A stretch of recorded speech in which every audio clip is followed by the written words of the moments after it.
Hello, everybody, and welcome to the Wednesday show. I am your host, TUES.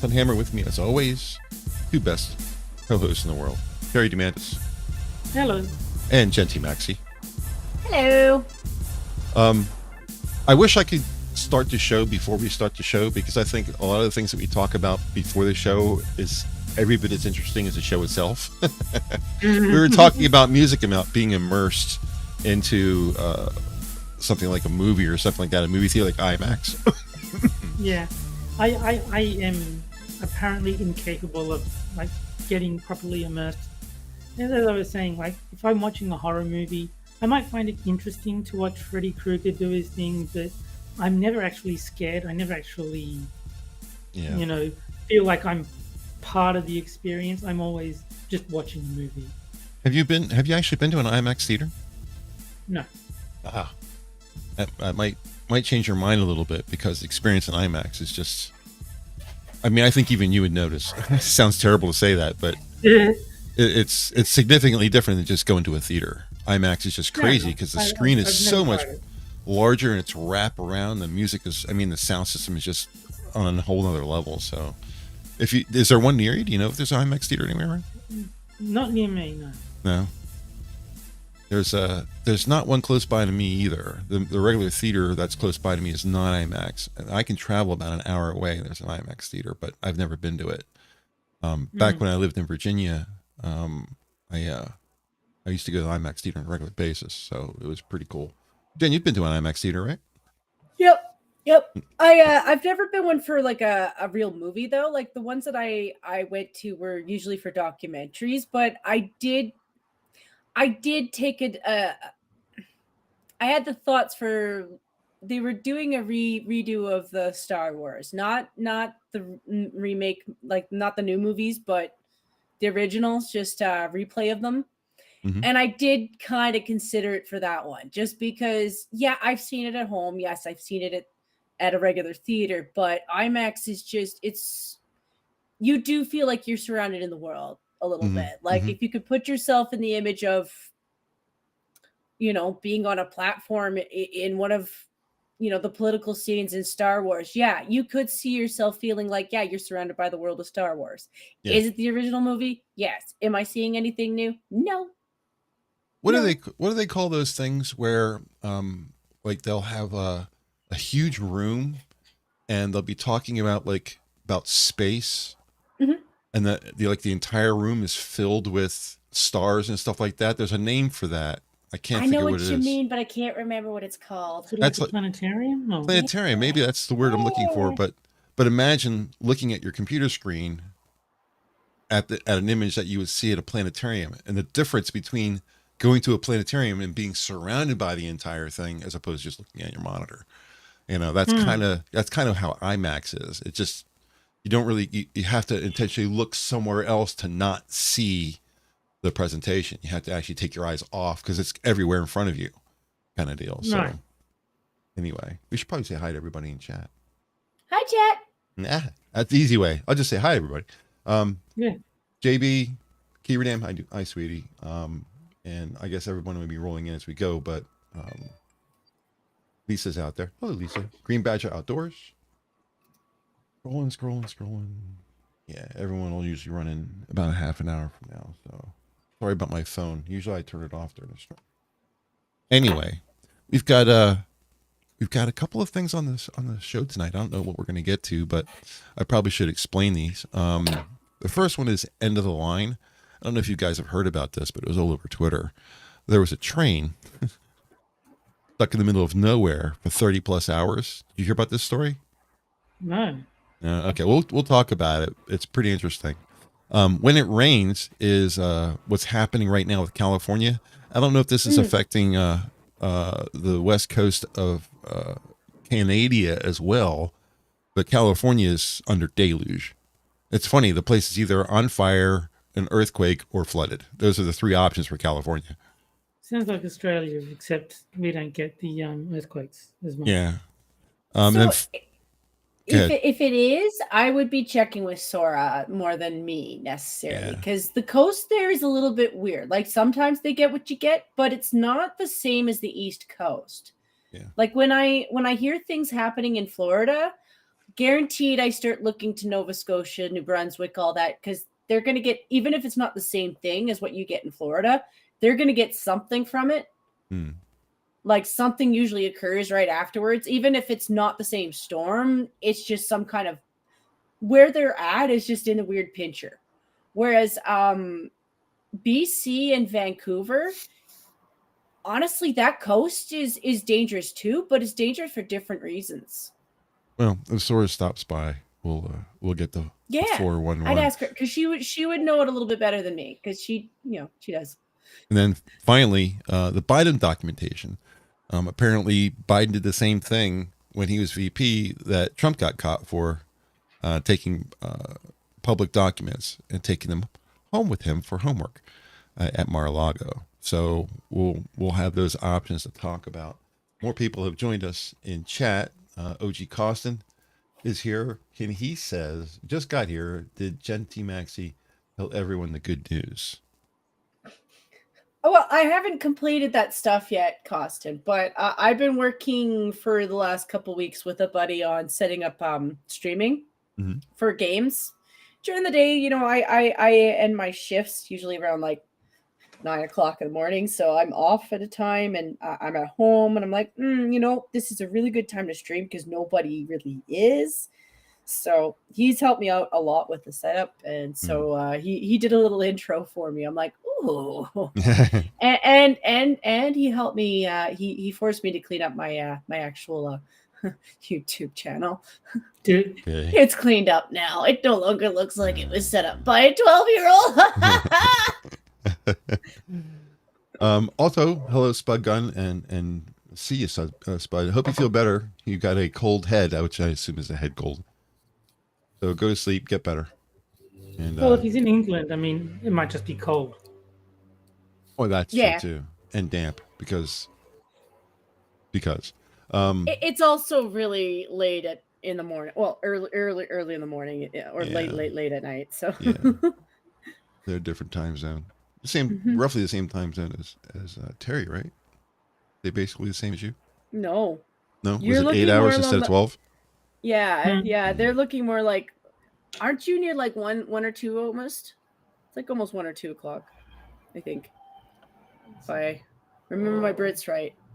Terry's 12 off generally. You're between like 10 and 12 off. So if it's 9 p.m. here on the East Coast, it's 9 a.m. there in Australia, or 10 or 11, somewhere in that range. But it's still morning for you, right, Terry? No, it's 1 in the afternoon. 1 in the afternoon. Okay, so it's a couple hours off. Oh, also so, Johnny Hellcat's in the chat. Our Thursday night host has stopped by. In like daylight savings time, then this stream is like 1 in the afternoon, but in the standard time it's 11 a.m. So there's a. It's closer. It's only 2 hours off. Yeah, I assume for Far it's more on the nose. She's more 12 because she's further west. I was off by a little bit, but it's 2:08 a.m. Yeah, I was pretty close. Oh, also, I don't know if you caught this on Twitter, but I have hot water now. Yes, I saw. Yay! That was 2.5 weeks of real struggle there. I got to tell you, man. We're in the middle of winter. Do the dishes. Yeah. We're in the middle of winter up here at right now for our international crew, and trying to take a shower in water that's roughly 20 degrees because I have a well. It's not like community water where it's goes through a pump station, all that kind of stuff. It comes directly from a well in the ground, right next to my house. The same with the farm. There's a well there because there's no community water. I'm too far in the mountains for that kind of stuff. So yeah, having to deal with 20-degree weather, you get in and out of the shower pretty quickly. The toughest part is doing your hair. That's the hardest part because you really have to let the water run over your head to get the shampoo out. It's not so much. It's not so much. I could, if it wasn't for hair, I don't like to have a lot of hair anyway, but I can take what my dad used to call a GI shower, where you just take a soapy rag and do all the quote unquote important parts. Your crotch and your underarms, that kind of deal, your ass. and not actually have to stand in cold water like that. But I have to. I'm one of those people that has to take a shower every day. I can't get away with. If I skip a day, I stink. Holy crap. That's what deodorant's for. Yeah. Yeah. But I mean, even with deodorant takes care of your underarms, but you really can't, I still stink anyway. So It's a French shower. Just spray deodorant all over your entire body, and then you don't have to take a proper shower. yeah, we had a little problem with the stream. I don't know if you've noticed, but if you look at the screen, there was a dip out there for a moment. See, here's what you got to do, Hammer. And my suggestion is absolutely ridiculous, and I don't know why I came up with it. But I have this image of you filling a bin with like baby powder and then just going at it like a chinchilla. Just dive into it. I mean, technically, sand is supposed to help get some dirt and clean off, but the sand itself might be dirty. Well, they have stuff like dry shampoo. I never tried it. I don't know what that's all about, but it just doesn't seem to me like you're clean unless you're wet. Yeah. It sounds well, it just dirty, feels it feels nice too, though. Like warm water, it feels nice. Yeah. Keep an eye on the stream. I don't know if you're watching, but it's doing some funny things. I don't see anybody in chat complaining. Oh, JBC, yeah, it just dropped again. Yeah, it's sputtering a lot. I mean, it's saying that one person is watching, and I'm like, wow, for one person, we got an awful lot of people talking. Yeah. It's a ghost stream. I don't know what's going on. It's kind of all over the place. Usually we're dead stable. I may have to restart my computer. Can't imagine. Let me I told Gunsky to go away and come back in an hour.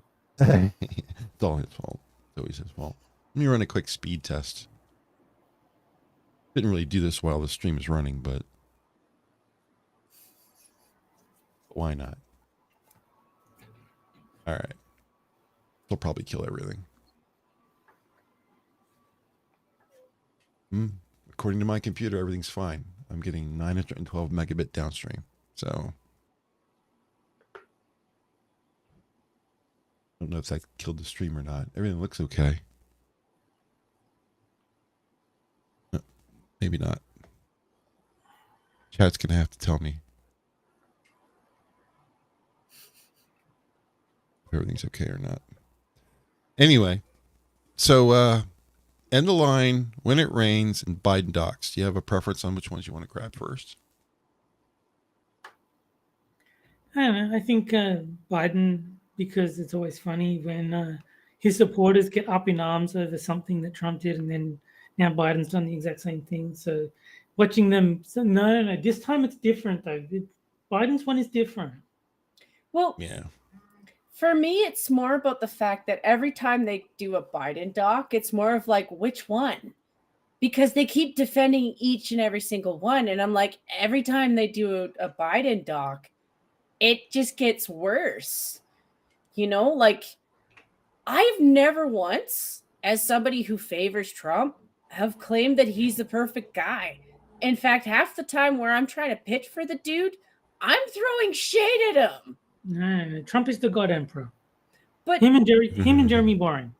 But for all the things that Trump has done, I've never once thought of him as somebody who's had an interest in doing bad things to kids. In fact, I actually do think he's one of those few dudes who visibly is revolted by the thought.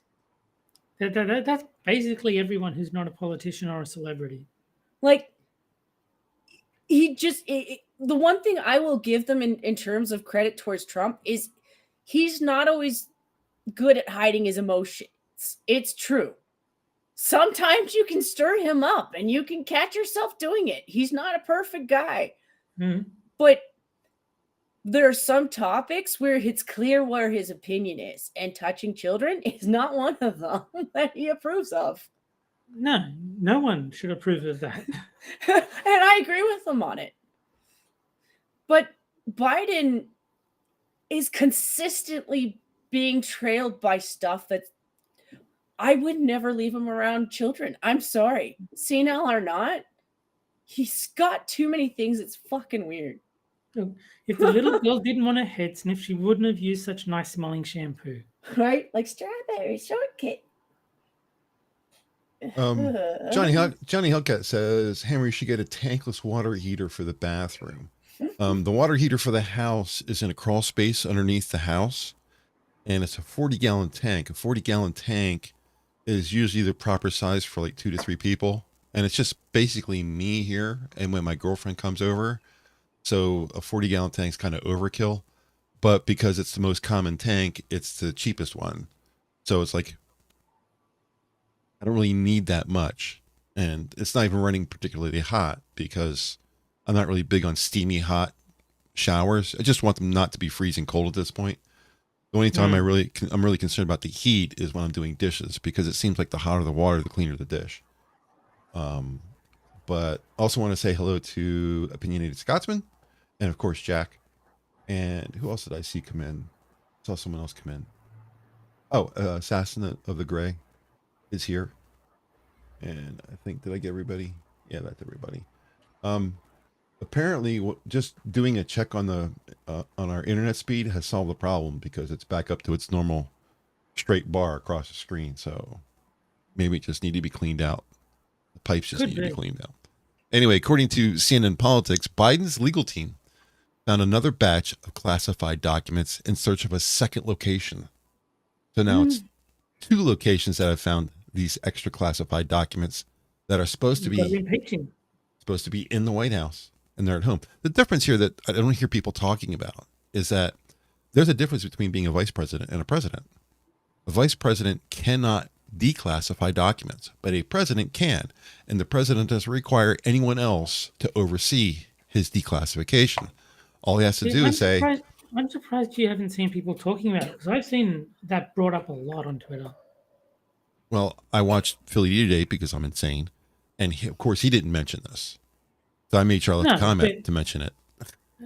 I mean, I've seen a whole bunch of people on the right pointing out that the VP cannot declassify things the way that the president can. Right. Yeah, and the fact is, the president doesn't require any oversight to declassify a document. So he can get a document, any document he wants, and you just say, well, this is declassified. That's all he's got to do. He just has to say it.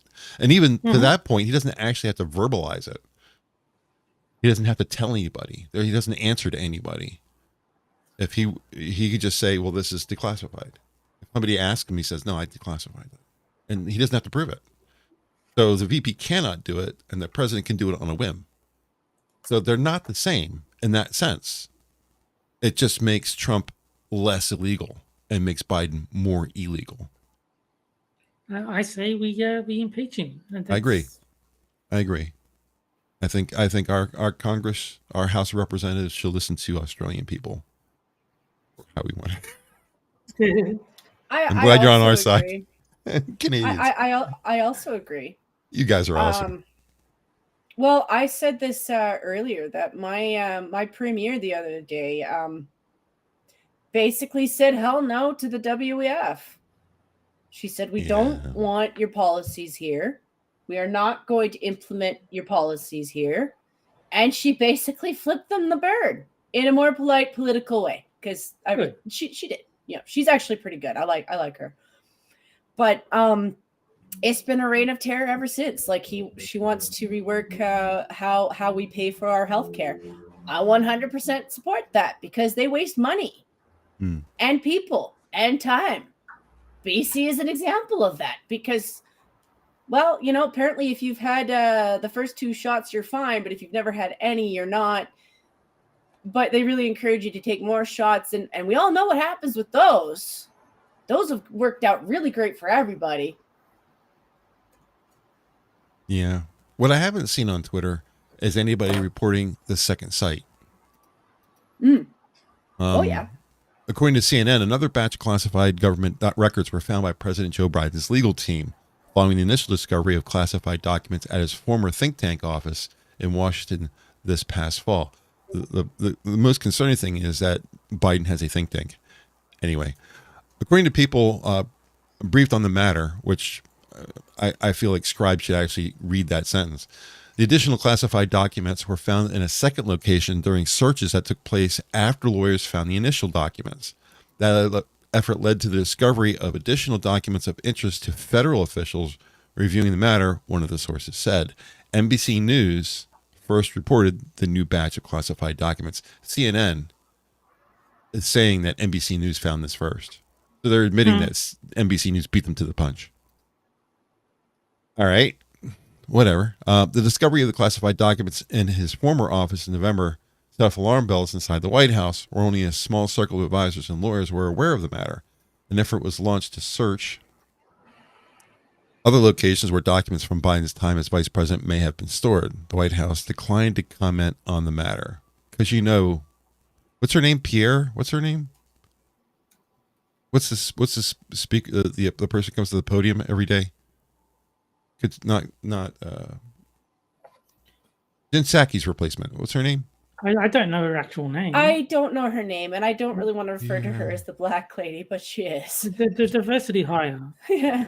Jen She's Psaki. got pretty hair, though. Don't touch it. I wouldn't, but I'd be like, hey, I like her hair. I think she's full of shit, but I like her hair.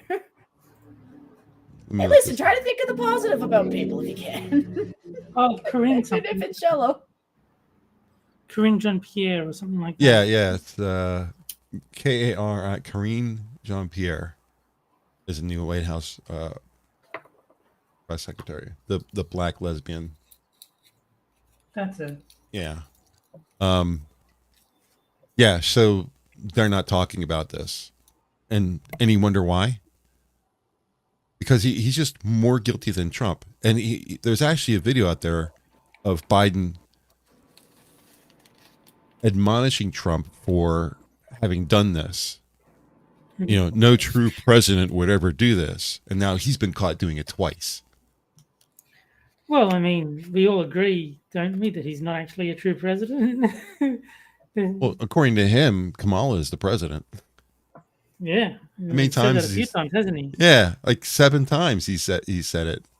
There's a YouTube channel called Walk Don't Run, or is it Run Don't Walk? I always get it mixed up. Andrew is the host on the show on the YouTube channel, and he actually did a video of every time Biden has said it, and they're completely. You can see the background changes, his clothes change, so it's 7 separate instances where he's called her President Kamala Harris. Kind of makes you wonder. That's kind of concerning. Yeah. So yeah, I've been hearing rumors of was it the 25th Amendment to relieve him because he's not all there, but I'm not sure which I would rather have: an incompetent, dotting old fool or Kamala Harris. Well, I mean, either way, you've got Obama. So, I mean, does it matter? Well, do you think Obama's actually running the presidency? I think it's Kamala. Well, I mean, didn't Obama outright state that he would like to have a third term where someone else was just doing what he told them to? And then Biden comes in, he's a doddering old fool who doesn't know anything about anything. And so he's just, sure, whatever you say, Barry. Yeah, I don't know if he's... I think it's a mix of both, to be honest, because I don't think Kamala really necessarily has what it takes to lead, but she is in the position where she kind of has to because of Biden. So I think if anything, between her and Jill, they're getting advice from Obama. I don't know. Is Kamala really doing anything? I mean, she's the border czar. No, she's very good at cackling. Credit where it's due. She's very good at cackling. She's there to translate what the memo's supposed to be, assuming they let her talk. Jack is covering for us in chat. He's the president. Yeah. They're joking, Susan. Hi, Telek. Obama definitely is pulling some amount of strings. Well, Susan, I'm from Canada, so when I say things like he's not my president, I'm saying the truth. And technically, Terry's from Australia, so he also is saying the truth. So he's not my president. The beauty of our international cast. What were you going to say, Terry? No, whatever it was is gone. But I did find on Twitter, it was fun to say he's not my president, and then like, yes, he fucking isn't. Right? I promise you, he's not. And don't get me wrong, I do stand also on the opinion that these are my opinions. You know, a lot of my information is outsourced because a lot of my information from the US, unfortunately, I should know more. You're my neighbors. I should know more about how you run, at least to extent more than what I've got. But a lot of my information is coming from people that I talk to from the US. But here's the thing. You guys come with receipts. You do. If there's something you're talking about that I don't know about, that I would even think to be arrogant enough to call, you would pull up receipts and be like, look, bitch, I know what I'm talking about. I'm from here. But I still have my own opinions. And it's because as somebody who's aware of who my biggest trading partner is, yeah, when things are stressing you out, it's stressing us out. And I know for a fact that we influence you a lot more than you guys realize. Because Canadians are the Mexicans that you don't talk about because we go home most of the time, just not always. Well, and we don't have the accent of the Spaniel, you know. So when we influence shit, it's a little bit more wormy. Americans are just entirely too arrogant to admit that anybody influences us. They're just. I know it. I mean. I would assume a certain amount of our populace does as well, but overall, I think Americans, 80% of us, think that we're the beginning and ending of the entire planet. And it's not like we don't overextend ourselves, because we have army bases in just about every country on the planet. So, I mean, the example I always give is with the internet. If it's America, it's just .com. Everywhere else, it's .com. Whatever country, but no, America is just .com. But we're the world. Yeah, .com.au, .com.uk. It's .co.uk. For some reason, they only do 2 letters in English. Canada is different, isn't it? Canada is just .ca. They don't have a .com.ca. It's just .ca straight up, right? That's where I go to get Google's from Canada. It's google.ca. You have to be North America. I don't know, what's Mexico. Is it .mx? I would imagine so. It's not .com.mx. It's North America. That's what it is. But we created the internet. The United States created the internet, right? MIT. Well, Al Gore did. Yeah, according to Al Gore, he did. But wasn't it created by a couple of guys at MIT? I don't know who invented it, but it was Americans. Yeah. So Scotty's all like, oh, but we have French, that nobody wants that. I'm like, here's the thing, Scotty. They already have French. In fact, they were nicer to our French than we were. Historically speaking, I always kind of question Quebec on why they're just such a dick to everybody, because the US did a lot more for them than we did. Like, we were like, Ontario was legit. You want to talk about things where like Germans did shit to the Jews? Actually look into what they were doing to some of the French Canadians. Like, legit, the Americans saved a lot of French Canadians from mega death. And if you really look into that, I throw shade at Quebec for it. They're awesome. Like, I throw shade at Quebec for it. I'm like, you do realize that the Americans, like, if they didn't step in half the time, a lot of you wouldn't be around. But here's the thing. They're American now. They have no association with us anymore because of it. Trust me. You look into Mississippi and a lot of places, and like, I don't know if they went into Georgia. I can't remember the map part there, because Quebec looks weird from the map. I question their side of the map. They look like a dangler. I'm sorry, the US, but the French in Canada look like a dangler in your portion of the map. Did a quick look up. Who invented the internet? I would laugh if Google says it was Al Gore. No. The reply according to Google is, no one person invented the internet. When networking technologies first developed, a number of scientists and engineers brought their research together to create ARPANET, which is actually what somebody said in chat. Was it, who said that? I saw it go by. Green Badge Outdoor says, started to DARPANET. And according to Google, there was no D at the beginning. It's just called ARPANET. Later, other inventors created and paved the way for the web as we know it today. So yeah, it started with a bunch of American engineers creating ARPANET, which eventually turned out to be the internet over time. I'm sure there's specific people, Robert Kahn and Vincent Cerf, C-E-R-F,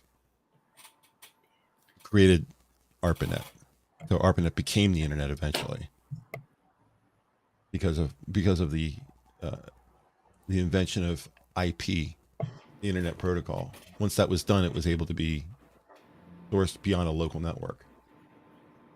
I think Al Gore was like involved in the funding of it or something. Probably. I think that's how he got his name attached to the internet.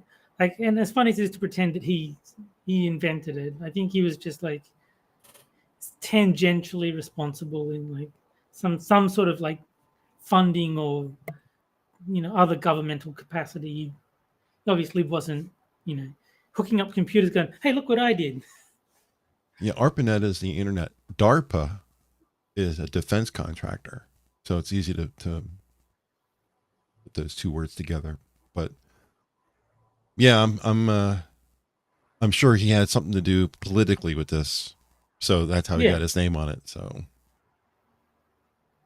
anyway, apparently Lisa is very old because she remembers when all you had access to were BBS systems that you dial with your modem. And it's like, that is a long time ago. yeah, I used to run a bulletin board. I can't tell you the name because it would tell too much about it. But I ran a bulletin board for like 4 years. I'll just be a moment. Yeah, that was a long time ago. I first sort of started using the internet with Discworld MUD back in like early 2000s, late 90s, and like that was a long time ago. To the days where it was just BBS. Oh boy, that's ancient. Yeah, I started my foray into the internet with a 2400 baud modem that cost like $180. Well, mine was by going into the university computer lab and saying, "Why, yes, I'm studying." And what's the first thing we used for the internet? Porn. That was the majority of the people who uploaded to my bulletin board were uploading porn pictures. It's pretty funny. No, well, I was on the university computers. I wasn't going to look up porn. I was looking up just video game stuff or the Discworld mod or, completely work-friendly, though not study-related websites. Mr. Adam has joined us in chat. Hello, Adam. Yeah, I mean, I've gone through all the technologies. Like I mentioned this before, but it started with a 2400 baud modem that I purchased. I was working, I had gotten a job working for a computer center and saved up enough money to buy a 2400 baud modem and use a telephone line in my house in Virginia. And that was my first. And then eventually I wanted to do gaming on the internet, and a 2400 baud modem wasn't going to cut it. So I had ISDN, which is a faster technology at the time, installed. Never worked right.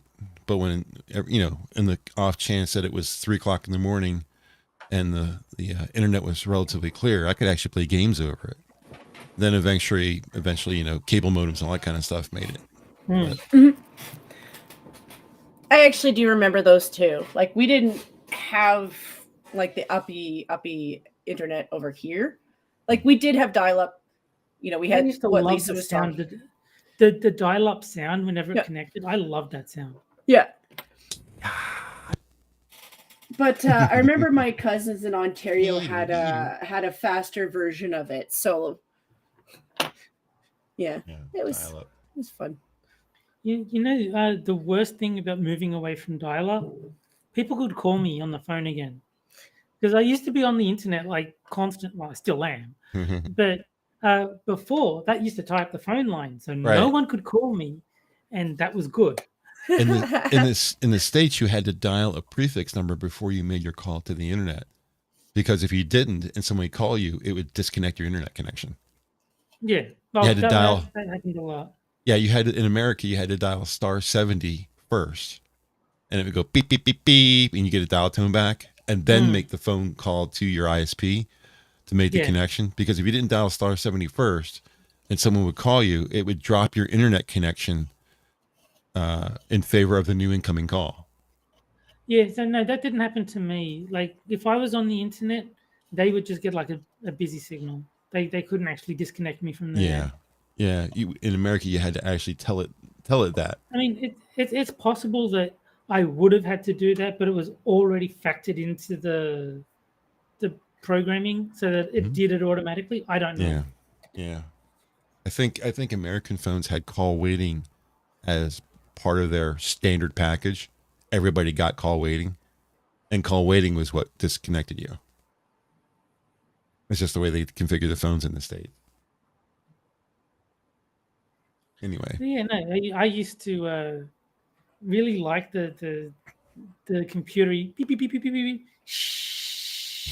sound whenever you connected with the dial-up, and then I much prefer the speed that I'm getting now than what I got on dial-up.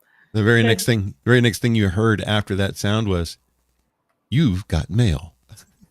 Well, only if you were AOL. I know, but everyone was using AOL back in that time period. I mean, even I had my AOL days. So that yes, I was using AOL for a while, but never used it, but my parents did. As soon as I got internet service, I think it was through Cox. I got my internet service, and so I never used AOL. I got AOL because I got one of the infinite supply of AOL discs. That was like in my mailbox or something. The coasters, yeah. Once they knew your address was, you were getting CDs on a regular basis. But I was actually in like the top 0.5% of internet usage in the country through AOL. So they actually like started putting restrictions on my account because I was using too much. So I just canceled it. Like, well, fuck you. I'll just go to someone else then. So I went to Telstra, which is like the national provider. And then they started being shit. So I went to my current service, which is Aussie Broadband. How about you, Jen? Where did you start on the internet? Did you start with a dial-up modem? So it was dial-up, but I can't remember what my parents used. I do know what I used, but it was TELUS. So I don't know when my parents moved to TELUS because I don't think TELUS was dial-up. But I remember the initial virus protection shit was like beginner Norton, Norton antivirus shit. And I remember dealing with that crap. I still think I have a Norton Utilities 2.0 disc somewhere. Yeah. From 1973 or something. But yeah, I just can't remember where they went with to begin with because my parents have been pretty favorable to TELUS before. And TELUS wasn't always internet. Like I can't remember when TELUS started up their internet connection. But I think they did that just because they were familiar with the phone company. But I do remember the sounds though. So maybe it was AOL. I don't know. I just don't remember it necessarily being AOL. I do remember AOL though. No. The dial-up sounds were just from using dial-up. It wasn't specific to AOL. Yeah. It was only the "You've Got Mail" that was specific to AOL. Yeah, chat's bringing up all the nostalgia. Adam says the good old AIM days, AOL Instant Messenger. AIM. I used to use AOL Instant Messenger. Yeah, I created I created accounts for AOL Instant Messenger, MSN Messenger, and ICQ. I created accounts on all those platforms, but I used to use a program called Miranda. And what Miranda did, it was you would sign on to Miranda, and then Miranda would sign on to all the other platforms. So you had one interface to talk to everybody. Well, I don't think the cops like you doing that. No, apparently they're coming to take me away. And Talik mentions Prodigy. You guys remember Prodigy? That was a competitor. No, that was a competitor to AOL. Okay. Prodigy. Yeah, I remember that. I remember seeing their discs. I hear Prodigy. I think Firestarter. Right. They had the discs for AOL and Prodigy were very, because they were so prevalent that they had their, AOL was always yellow with stripes and black. That was their color for AOL. And Prodigy was blue. It had like a flower emblem. I remember the discs very well. I used to like ICQ because it had that really weird whenever you got a message. Yeah. I was like, why are you saying as if it's an accident that someone sent me a message? Yeah. See, Talik coming up with all CompuServe. You remember CompuServe? That was back in the day too. The name's familiar. I don't think I ever used it. Yeah. That's going back pretty far. That's going back to my days. So Talik showing her age. Oh, a bunch of old farts in chat from the sound of it. Anyone else remember MySpace? I remember MySpace, but you know what I remember before MySpace? GeoCities. I remember both of those, yeah. Yeah, GeoCities was before MySpace, yeah. I never had a MySpace account. I never saw the point of it. Neither did I. But no, I do remember it was a big thing back in the day. Yeah, I created a GeoCities page, and it was for Star Trek. I had a GeoCities page, but I never did MySpace. I think I had a GeoCities page. I don't think there was anything of value on it. I think it might have been. Was it my Fighting Fantasy walkthroughs? Maybe. I don't know. Whatever I had on there, it's long gone. I don't even have a Facebook page. Friends of mine in the company that I worked for, a security company, made a Facebook page for me. It's out there and I can access it. I have the password and all that kind of stuff, but I didn't actually set it up. They did. Because they all had it. I have a Facebook page that is purely for talking to my mother. That is it. That's all I use it for. I'll send my mum messages, or like if it's not worth calling her to tell her something, I'll send her a message either through text or Facebook. That's it. That's its purpose. I haven't been to my Facebook page in like 2 years. I really don't even know how to use it because I don't use Facebook. I've always considered it. I mean, it's very popular. Everyone has Facebook pages and a lot of companies are on Facebook and all that kind of stuff. But it always seemed kind of like GeoCities to me. It was like a really crappy web interface. You know, I mean, not like Twitter is particularly awesome or anything like that, but I have no problems navigating Twitter's basic interface just fine. If I try to figure out what's going on Facebook, I'm just like, oh, this is fucking confusing. I'm out of here. And I just leave it alone. Well, I haven't been on Facebook since probably 2015, outside of trying to go on long enough to get a couple of photos and then realizing that I couldn't because I couldn't remember the password and was like, you know what? Fuck it. That's my sign that I don't need it anymore at all, period. I haven't deleted it though, just because I saw that as a waste of my time, because apparently even if you delete it, it's still there for life anyway. No, so I just figured don't add more to it. No, I think what it is if you use Facebook at all, it cancels the deletion. Yeah. And that includes things like using it to, like if you log into a website through Facebook, that will negate your cancellation request. Yeah. So you have to like zero Facebook usage for like 3 months or something, and then it'll actually properly delete. Well, I have it. It's still technically there, but that could also just, I don't know.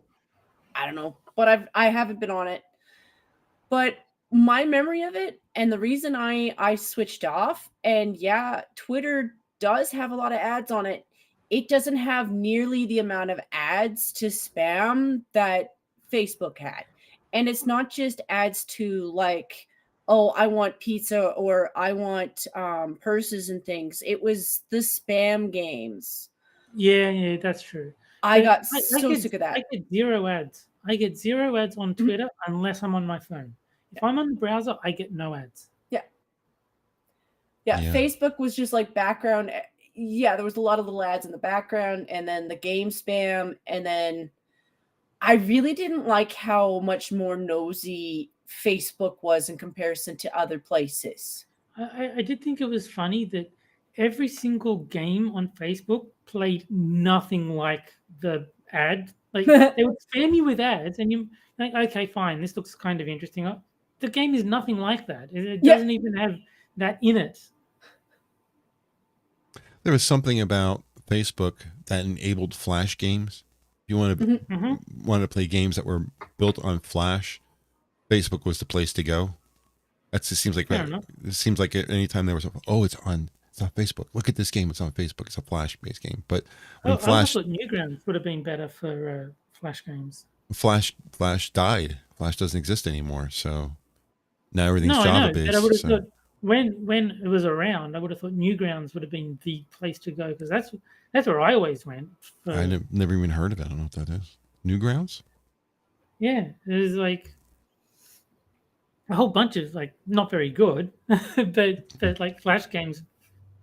Yeah, I think they've got a whole bunch of other sections on the site as well. But no, the video game section is where I always went.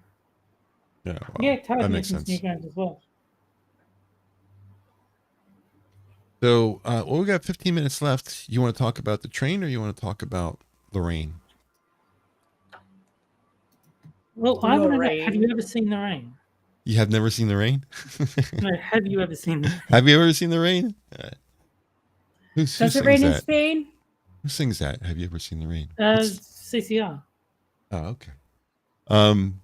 California is flooding because that's what California does. If it's not burning and if it's not quaking, it's flooding. It's got to have something. The place is so dramatic. At least 17 people have died and more than 200,000 homes and businesses are without power, according to Fox News.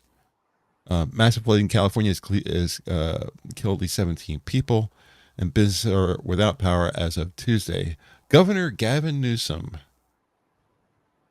directly responsible for all this, confirmed the deaths during a Tuesday visit to the town of Capitola in the Santa Cruz coast that was hard hit by high surf and flooding creek waters last week. We've had less people die in the last 2 years of major wildfires in California than have died since New Year's Day related to this weather, the governor said. He also noted that California is proof that the climate crisis is real and we have to take it seriously. Rain is now a climate crisis. It rained too much. That's a climate crisis. Everything is. He put out a tweet. Mega droughts, wildfires, historic floods, and atmospheric rivers. This whiplash weather is not an anomaly. California is proof that climate crisis is real, and we have to take it seriously. And my opinion is, no, we don't. The storms have created. Oh, come on, Fox News. The storms have created what Newsom called. You don't put commas in there. That doesn't make sense. The storms have created what Newsom called a weather whiplash, swinging from an epic drought to the other extreme and arriving with a fury and frequency likely to create problems well into next week. House Speaker Kevin McCarthy, who represents California's 23rd congressional district, offered his deepest condolences to the families and friends who have lost loved ones. Obviously, hopes and prayers.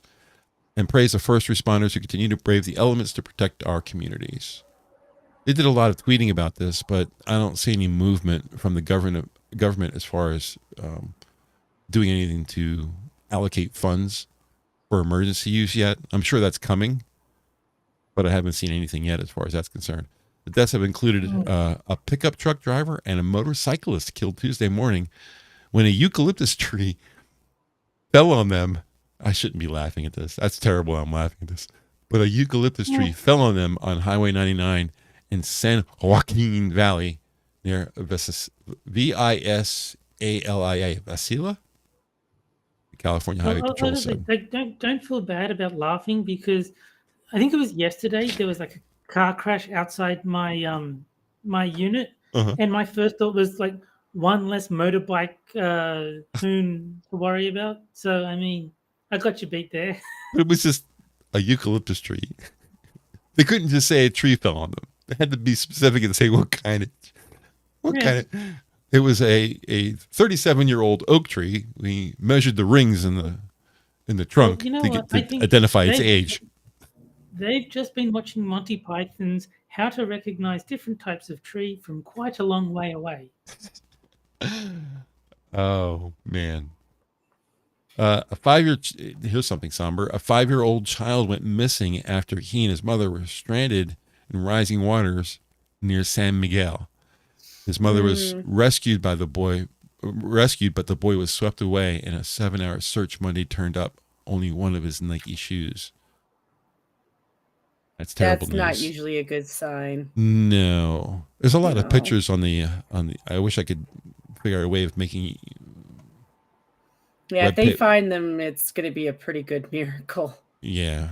Well, I mean, if they find him, he won't be alive, I don't think. No. There's an awful lot of pictures on the Fox News website that I can't figure out how to get into OBS. But it shows almost every picture just shows nothing but water. No matter, you don't see any streets or anything. Everything's just water everywhere. Now I'm going to say it. I don't like the politics of California. I don't, but I really feel bad for these people. I do. Can we can we qualify that? Good luck to all you guys, like. Yeah, can we qualify that and say you don't like the politics of the cities, of some cities in California? Because if you look at the demographics of California, the big cities are all blue. That's where everyone lives. Yeah. But if you get out of the cities, it's all red. So I think it's just regardless, Yeah, we kind of give California a hard time. I might snub my nose at Ellen DeGeneres because legit, even if she gets flooded, she'll be fine financially. Yeah. But it's not about her. It's about the little people who honestly might not be. Pretty irresponsible of her to go out near that flooded river. But with regards to California and not being as blue outside the cities, I remember hearing that there was actually more Trump voters in California than in a lot of the smaller states, just because the sheer population difference. Right. And it sounds weird to say, I don't know, what's a really red state that's quite small? Is Kansas or? Well, definitely Florida. I don't know how much in the far as size is concerned. No, not a big state. It was really small states that don't have a lot of people in it, that are very Idaho. Yeah, it's like Idaho. There were more Trump voters in California than in Idaho, just because of the sheer volume of population difference. I thought it was pretty funny. Well, I'm going to do a quick search. Of course, my Google food sucks lately, but states that are mostly red and small. And it's funny that it's a swath through the center of the country. But I would say the smallest one. What's WV? West Virginia. West Virginia is probably the smallest red state. Well, I mean, I forget which state it was specifically, but that's the kind of state that they were talking about. Is not a lot of people, but generally overwhelmingly Republican. Yeah. And there were more Trump voters in California than that state because California is just so big. Huge, yeah. Yeah. Unfortunately, the cities hold most of the population and they're hard blue. So I would say West Virginia is the smallest one. Indiana, Kentucky, Louisiana, Arizona, they're all red and fairly small. Okay. All the biggest states are, Wyoming, Utah. It might have been Wyoming. Texas. Now that you've said it, I think it might have been Wyoming that they were talking about. Wyoming's pretty small. So, yeah. Anyway, it doesn't matter which state it was. Yeah, it's funny. I'm looking at. I wish I could show this stuff in OBS, but I'm looking at it and it's the coasts are blue, and the top of the United States is blue, like Minnesota, Illinois. They're all blue across the top. So it's just the center. Everything from Utah to North Carolina. It's just all red across the center. The flyover states. Yes. So, as I've heard them referred to. And Hawaii is blue and Alaska is red, non-continental. Okay. So, yeah, but I think I agree with you. I think West Virginia is the smallest all red state. Yeah. It does seem like kind of a demeaning name to call them flyover states. It is. I agree, but I can understand why they say that, because they are in the center, and really Yeah, you have to our fly over them. commerce, yeah, our commerce is located on the coast. You know, we get all our imports through California. You know, all of our tourism is all along the East Coast. Everything from Maine all the way down to Florida. So even I spent a lot of time on. I mean, Pennsylvania's not a coastal state, but I've spent most of my time on the East Coast, and I've been through all the eastern states. Hmm. So I've seen plenty of different beaches and stuff like that. So I really haven't been into the center of the country. I typically fly over them as well, because I've been out to California. The only thing I've really been in that's been central has been Texas. And that's southern, so I'm not sure if you would really consider that a flyover state. It technically is, but I spent a couple of weeks visiting friends, and One of the my favorite quotes, and I don't know if he ever actually said it, but it's attributed to a former prime minister of Australia. He said the best way to see the Northern Territory is from 30,000 feet on a flight to Paris. yeah, I think most of the busiest airports are on the coasts too, because they're always jumping parts off to other parts of the world. You know, if you want to go anywhere, you're going to get on a coastal city, because you're going to want to stop there before you don't want to fly from Texas to the UK. You want to fly from New York to the UK, because you're already at, you want to save as much fuel as possible over the water, you know. Right. So you don't want to fly from California to Scotland. You want to fly from New York to Scotland. So yeah, I can understand why they call it flyover states, but Assassin is saying it was meant to be an insult. Like, well, yeah, it does sound like one. yeah, it is. It is. It's an attempt to minimize the importance of those states. So yeah, it's definitely Yeah. definitely a thing. Well, do you want to talk about the train? Yeah, that's new. Yeah. So I haven't. I actually brought up articles for all of these today. According to Insider, people stuck on board an Amtrak train lost for more than 29 hours had to be told by the conductor they were not being held hostage. What? The major train transportation system is called CCX here in the States. Okay. That's where most of our produce and goods are shipped from the coastal cities into the center or across the state. They use CCX. A CCX train derailed, and the Amtrak train was behind it. So they had to clear the derailing first, and that's not something that happens in a half an hour. It's not like you can push Takes about cars. 45 minutes. Yeah, it's not like a highway where you can just push cars off to the side and people can still get through. Train tracks are train tracks. Yeah. So the problem was that things weren't being communicated properly to the people who had to wait. So they had a lot of back and forth with the people on the train about, like, they weren't allowed to take their pets off the train to go to the bathroom. You know, things like that, where it's like, wait a minute, what are you doing that for, kind of stuff. And I think that's a lot of what the problem was. But lack of communication caused some people to believe that there's something nefarious going on. So they were getting a lot of police phone calls. It took a while for them to get a second train out there. Because, and get this, the reason why they couldn't, after a certain point, they couldn't move the train, even if they were capable of moving it, is because you're only rated to work a certain amount of time. So the crew that was on the Amtrak train had gone past the amount of allowable legal time that they could work. So at that point, they weren't allowed to move the train. Even if the train could move, they weren't allowed to move it. That's ridiculous. Because they would have been back on the job, and that's illegal. That's insane. So they had to get another crew out there with another train and move everybody from train to train, and then split the crew. So half the crew would go back with the original train, and the other half of the crew would man the train that was originally stuck, because the crew that was originally on that train weren't allowed to work anymore. That's insane. It's a lot of funny things. The fact that you, at least this time, because it's not the first time this happened where Amtrak has had to kind of abandon a train. At least this time they had food, because the first time this happened was 18 hours with Amtrak, and there was no food on board for 18 hours.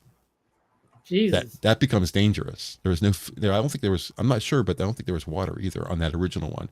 I think they ran into that problem. They said, okay, all Amtrak trains have to have food and water on them now, so they avoided that this time around.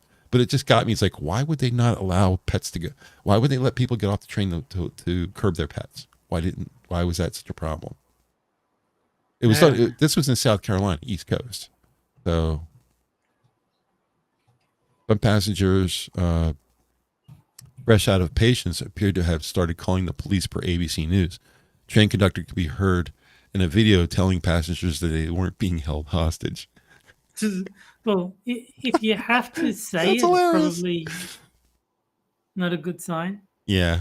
An Amtrak train from Virginia to Orlando turned into a nightmare this week when passengers were kept on board the train for more than 29 hours.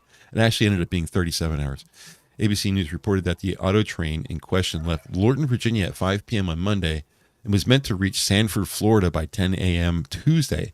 However, the Amtrak train was taken off its normal route after it's not CCX, it's CSX freight train collided with a vehicle on the tracks during the Southern Carolina leg of the journey, the report said. This was just the beginning of the mess. The Amtrak passenger train's journey was then halted in South Carolina. Passengers had to wait for a certified backup crew to arrive, as only specific crews can operate.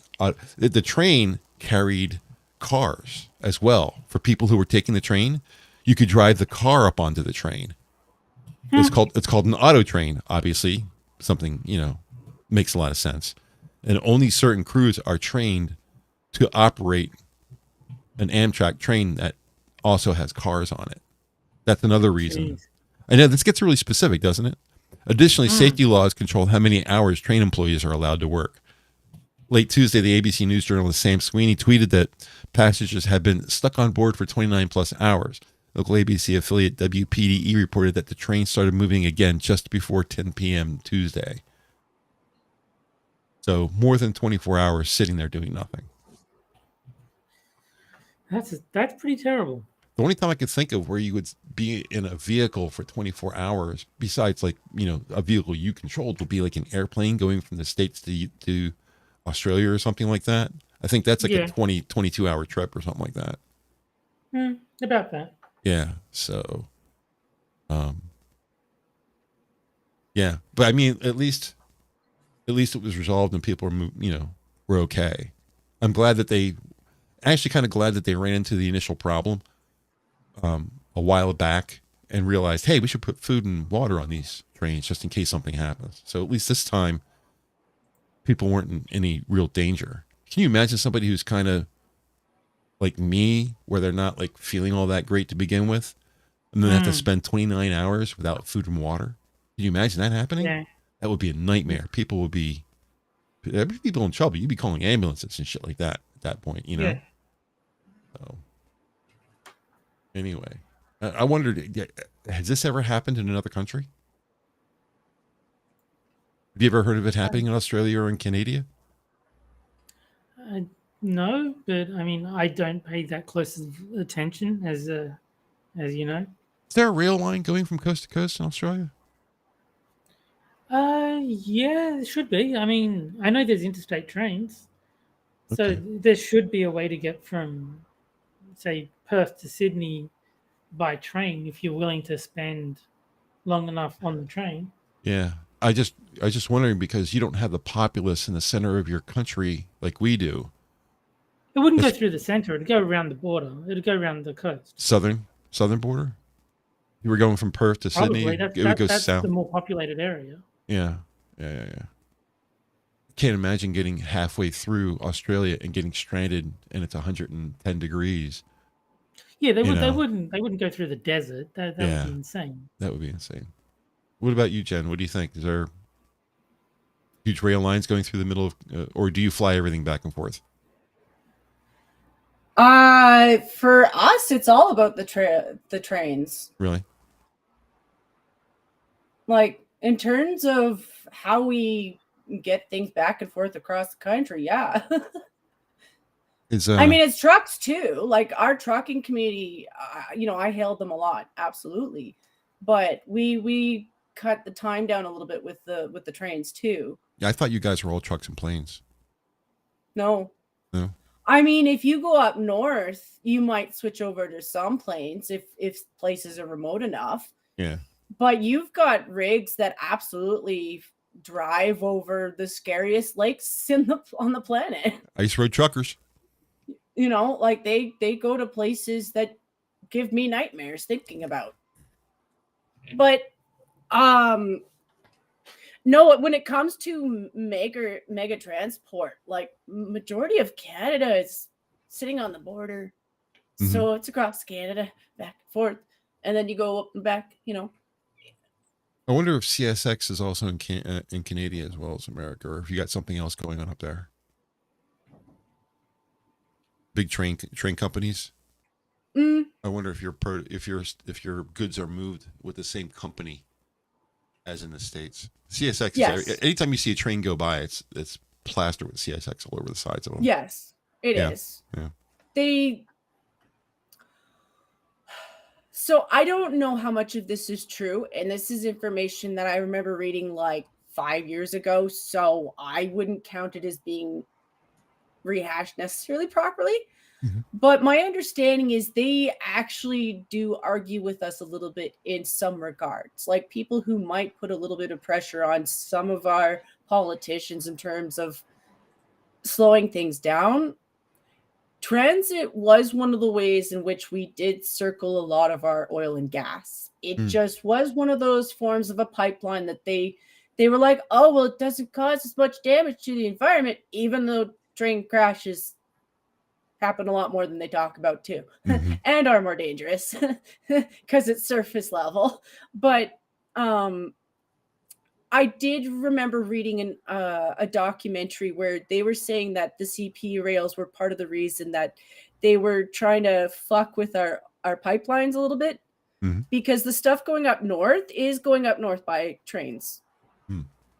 There are certain areas where, yeah, it gets there by trains because they think it's a little bit safer. And, building railroads is dangerous. I've never done it.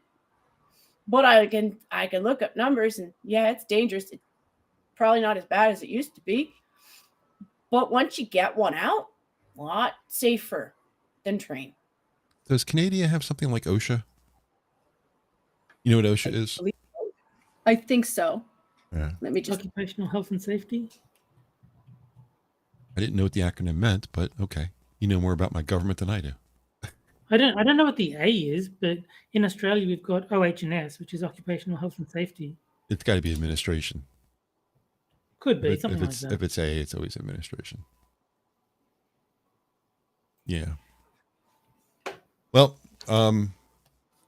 anything else you guys want to talk about before we get out of here? It's 8 after. I don't want to hold Jen too long. I've been rewatching the Ninja Turtles. That's been pretty cool.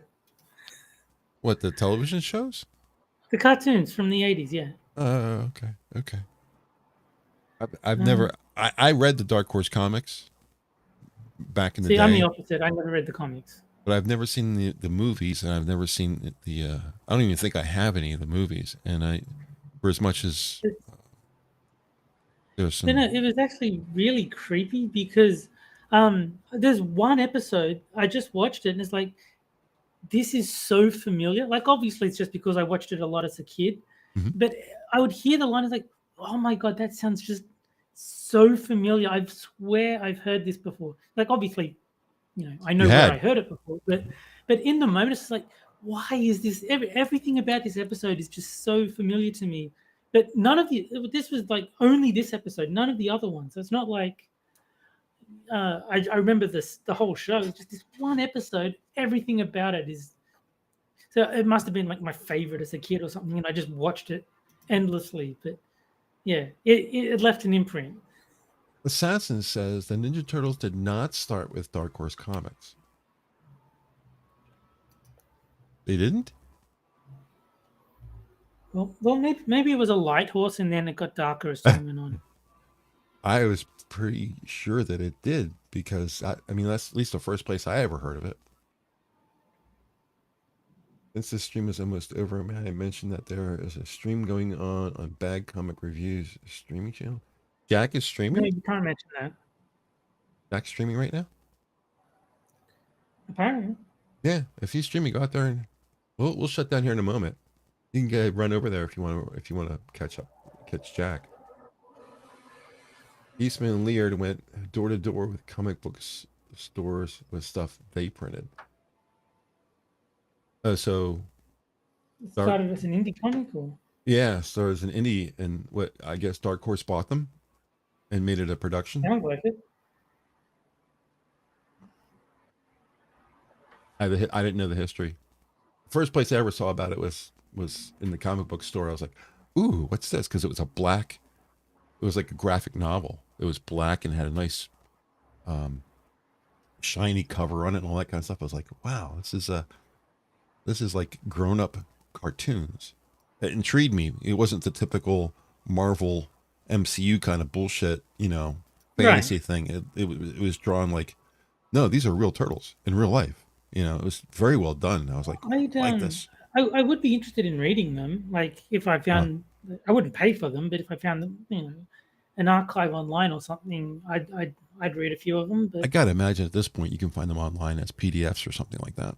I would expect so. Yeah.